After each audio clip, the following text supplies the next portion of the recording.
Soyez bénis, vous toutes nations de la terre qui m'écoutez. Que la grâce et la paix incommensurable de notre Dieu, de notre Seigneur Jésus-Christ, soient votre partage au nom de Jésus-Christ.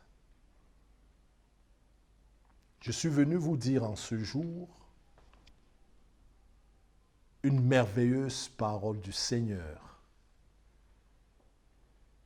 Nous allons donc lire dans l'évangile de Jean au chapitre 1 les 3 premiers versets.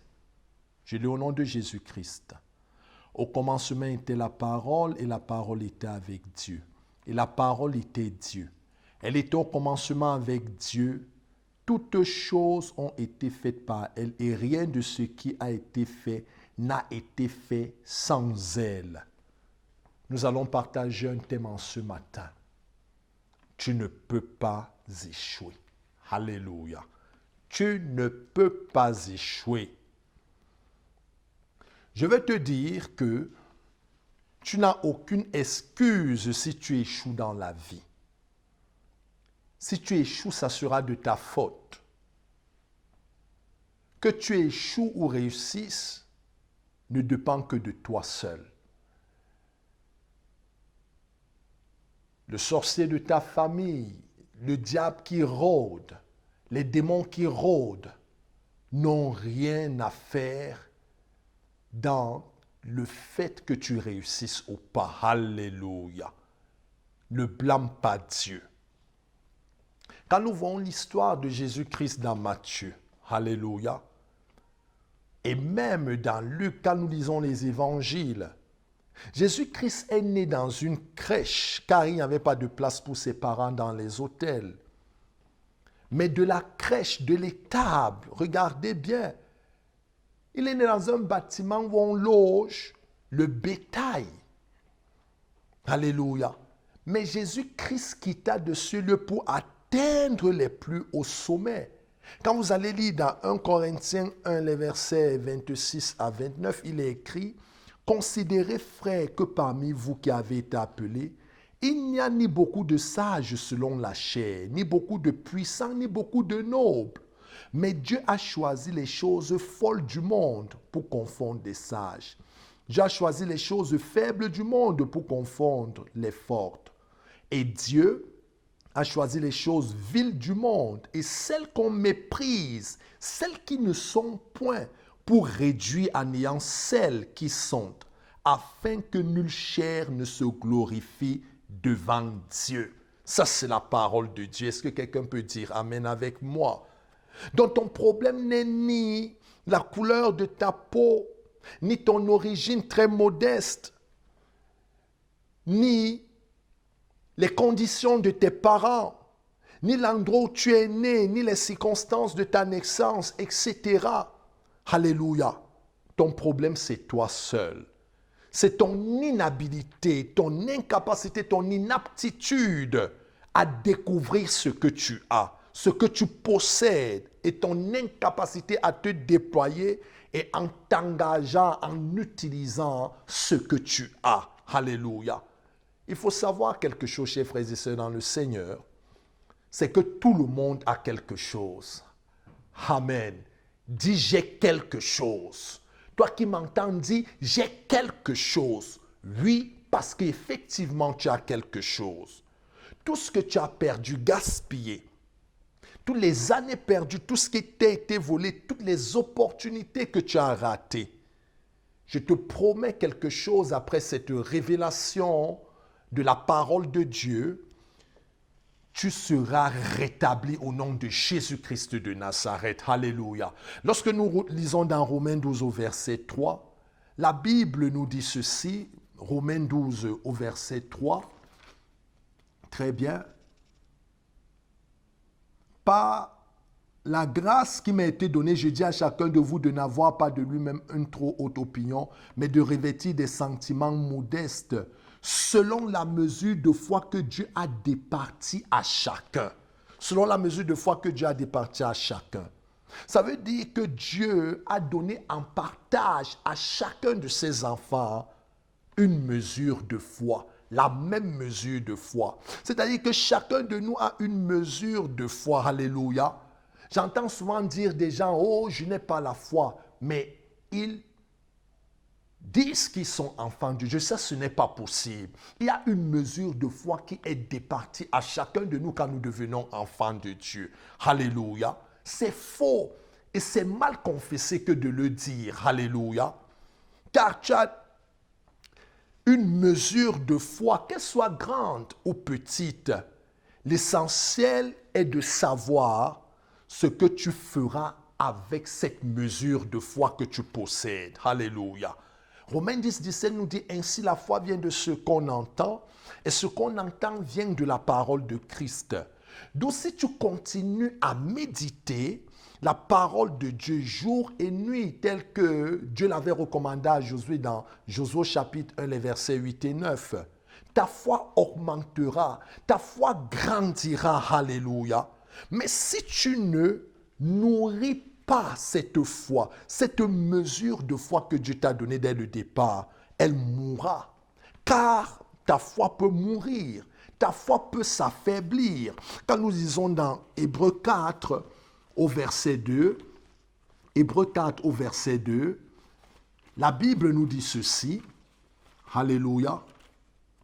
Car cette bonne nouvelle nous a été annoncée aussi bien qu'à eux. Mais la parole qui leur fut annoncée ne leur servit de rien parce qu'elle ne trouva pas de la foi chez ceux qui l'entendirent. Donc la foi peut exister au départ et à un certain moment mourir et disparaître. C'est à nous de l'entretenir. Alléluia. La Bible nous dit donc dans Jean 1 que nous venons de lire, les 3 premiers versets, au commencement était la parole, et la parole était avec Dieu, la parole était Dieu. Elle était au commencement avec Dieu, toutes choses ont été faites par elle, et rien de ce qui a été fait n'a été fait sans elle. Donc dans cette vie, si tu as la parole de Dieu, alors tu as tout. Tu peux tout créer, mais si tu n'as pas la parole, tu n'as rien, et tu ne pourras rien faire. Alléluia. Alléluia. Donc ce qui veut dire que quand nous voyons le monde, les hommes sont à la recherche de l'or, de l'argent, des positions, des avantages que le monde connaît. Mes chers frères et sœurs, l'homme qui est sage, l'homme qui connaît la parole de Dieu, l'homme qui a la pensée de Dieu, les pensées de Dieu ne sont pas celles des hommes. Quand vous allez dans Isaïe 55, verset 8 et 9, la Bible nous dit, c'est Dieu qui va dire que autant les cieux sont élevés au-dessus de la terre, pas les nuages, les cieux, l'endroit invisible où il est, qui est au-delà des planètes, de Mars et je ne sais pas de quelle autre planète, autant mes pensées sont élevées au-dessus de celles des hommes et mes voix au-dessus de celles des hommes. Ça veut dire que les voix, il n'y a aucune similitude, aucun point commun, aussi petit qu'il puisse être, entre les pensées de Dieu et celles des hommes. Alors pensons comme Dieu, raisonnons comme Dieu, ayons la pensée de Christ tel qu'il est écrit dans 1 Corinthiens 2 au verset 16. Et ça, c'est ce que le ministère du Saint-Esprit nous accorde comme privilège. Alléluia. Ça veut dire que je préfère avoir Jésus que l'or et l'argent. Job 28 verset 12 à 19, Proverbe 16, 16, Proverbe 8 verset 11 et 19, Psaume 19, les versets 10 à 12, Psaume 119, verset 72. Mieux vaut pour moi la loi de ta bouche que 1000 objets d'or et d'argent. Mieux vaut pour moi la loi de ta bouche que 1000 objets d'or et d'argent. Tout est possible à celui qui a la parole. Toute chose a été créée par la parole et rien de ce qui a été fait n'a été fait sans la parole. Le monde poursuit l'or et l'argent, mais l'or et l'argent ont été faits par la parole. Alléluia. Il faut le comprendre. Ne soyons pas inconsidérés, ne soyons pas comme des fous. Alléluia. Toute chose est soutenue par la parole de Dieu. Colossiens 1, verset 15-17. Le Christ est l'image du Dieu qu'on ne peut voir. Il est le Fils premier-né au-dessus de toutes les choses créées. En effet, c'est en lui que Dieu a tout créé dans les cieux et sur la terre. Les choses qu'on voit et celles qu'on ne voit pas. Les forces et les esprits qui ont autorité et pouvoir. Tout est créé par lui et pour lui. Le Christ existe avant toute chose et tout ce qui existe ne tient que par lui. Tout ce qui existe dans le monde visible et invisible ne tient que par la parole de Dieu. Je profite ici pour dire au monde, je profite ici pour dire aux hommes de tous les horizons, alléluia, que ce n'est que le Christ, ce n'est que la parole de Dieu qui soutient la création, qui leur donne la vie, le mouvement et l'aide. Que les hommes cessent de penser que ce sont eux qui sont au contrôle de toutes choses. Arrêtons ça. Revenons à la vérité. Alléluia. Au commencement, avant que les hommes existent, la parole existait déjà. Donc si tu as la parole, tout est possible. C'est pour ça que le diable veut que tu aies tout sauf la parole de Dieu. Votre temps est pris, vous n'arrivez pas à méditer, vous courez à gauche et à droite, vous trouvez toujours des raisons. Mais le diable acclame, le diable est content, les démons dansent. Parce que vous n'avez pas le temps de vous remplir de la parole de Dieu. Il sait que si vous remplissez de la parole de Dieu, il n'aura plus la possibilité de vous nuire. Il sait que si vous remplissez de la parole de Dieu, tout ce que vous commanderez, vous l'aurez. Alléluia. Alléluia. Le diable a tenté Jésus quand nous lisons dans Matthieu 4, versets 1 à 11. Alléluia. Nous voyons comment Jésus, par la parole, a renvoyé le diable à la parole. Alléluia. À 4 reprises, il lui a dit, il est écrit. Alors après que le diable eut entendu ce qui est écrit et confessé par la bouche de Jésus-Christ, la Bible nous dit au verset 11, alors le diable le laissa. Si tu as la parole et renvoies le diable à la parole, alors il te laissera. Alléluia. C'est ça la vérité. On est conduit par toutes sortes de vents de doctrine parce qu'on ne connaît pas la parole de Dieu. Et c'est dommage. Revenons à la parole. Combien veut-il que le diable les laisse? Alléluia. Alors attrapez la parole, car si tu l'as dans ton cœur et la confesses de ta bouche, il te laissera. Il ne peut pas résister. Jean 1, 14, quand nous lisons, et la parole a été faite chair, et elle a habité parmi nous pleine de grâce et de vérité. Après ce moment que la parole de Dieu devienne chair dans ta vie, alléluia, il faut comprendre quelque chose. Galates 2, 20, Paul a dit, ce n'est plus moi qui vis, c'est Christ qui vit en moi. Et même Éphésiens, dans Éphésiens 2, verset 10, vous allez lire, celui qui a la parole de Dieu a toutes choses. Alléluia. Psaume 119, verset 105, ta parole est une lampe à mes pieds et une lumière sur mon sentier. Ça veut dire que la parole est une lampe. C'est elle qui nous guide. Quand on a la parole, on ne peut pas marcher dans les ténèbres. On ne peut pas être coincé à un carrefour. On saura toujours quelle direction prendre. Alléluia.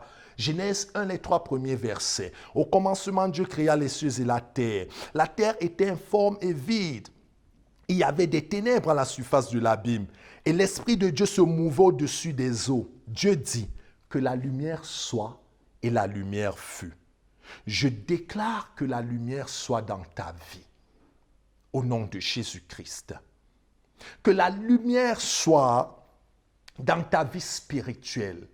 Que la lumière soit dans ta santé. Que la lumière soit dans ta carrière. Que la lumière soit dans tes projets. Que la lumière soit dans toutes tes entreprises. Alléluia. Qu'elle soit dans tes finances. Qu'elle soit dans ta maison. Que la lumière soit dans l'éducation et dans l'avenir de tes enfants. Que la lumière soit dans ta vie, dans ce temps de crise que connaît le monde. Au nom de Jésus-Christ de Nazareth. Que la lumière soit dans ton mariage. Qu'elle soit dans tes affaires, que la lumière repose dans les nations, que les chefs des nations se laissent guider par cette lumière, parce qu'en elle est contenue la vie, en elle est contenue la solution qu'ils recherchent à gauche et à droite. Revenez à la parole, la lumière est dans la parole. Le monde était dans un chaos, dès que la parole a été libérée, les choses se sont mises en place d'elles-mêmes par la puissance du Saint-Esprit. Alors tu ne peux pas échouer. Alléluia. Tu ne peux pas échouer. Tu as la parole, alors tout est possible. Prends la parole. Aie la parole. Possède la parole. Mange la parole. Déclare la parole. Et tu verras des changements dans ta vie. Sois béni au nom de Jésus-Christ. Et que la grâce du Seigneur te conduise tous les jours de ta vie. Au nom de Jésus-Christ. Amen. Amen. Amen. Alléluia.